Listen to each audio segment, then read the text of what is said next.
Merci d'être avec nous. Alors première question, est-ce que finalement l'ampleur de la victoire de l'UMP en Bretagne n'est-elle pas à relativiser quand on voit le fort taux d'abstention enregistré également en Bretagne? Moi, je pense que l'abstention a touché tout le monde. Elle a touché l'UMP, elle a touché le PS, elle a touché peut-être un peu moins euh, les écologistes. Mais en tous les cas, l'abstention a été vraie pour tout le monde. Donc je pense qu'on peut relativiser en fait la totalité des résultats, mais que les résultats sont le reflet de l'opinion publique. Ça a été une surprise quand même, cette large victoire en Bretagne qui était une terre de conquête aujourd'hui pour la droite.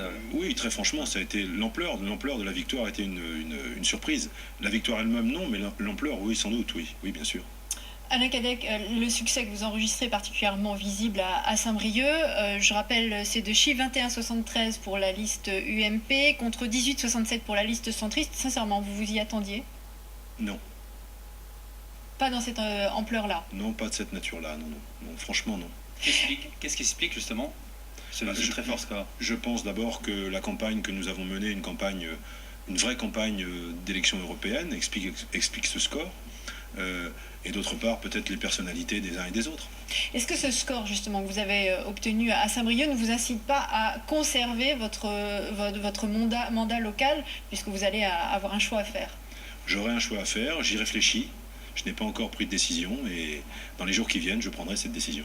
Est-ce que vous allez rester encore conseiller général? On sait aujourd'hui qu'un bon député européen, c'est un député à plein temps, qui partage son temps entre Bruxelles et Strasbourg, qui travaille dans les commissions. Alors est-ce que vous pourrez avoir un pied en Bretagne et un pied à Strasbourg, franchement? Moi, je suis de ceux qui pensent que pour être un bon parlementaire, que ce soit un parlementaire européen ou un parlementaire français, il faut aussi avoir une accroche locale.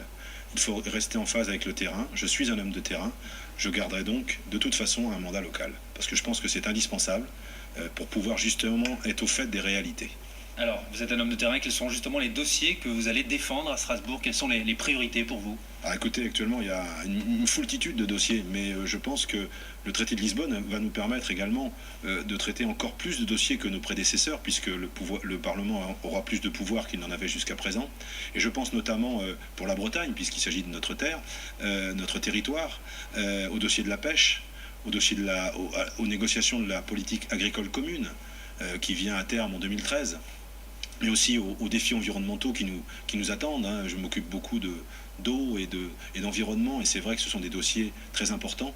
Donc il y a beaucoup de travail, il y a du pain sur la planche. Eh bien, on suivra ça. Merci beaucoup, Alain Cadec, d'avoir répondu à notre invitation.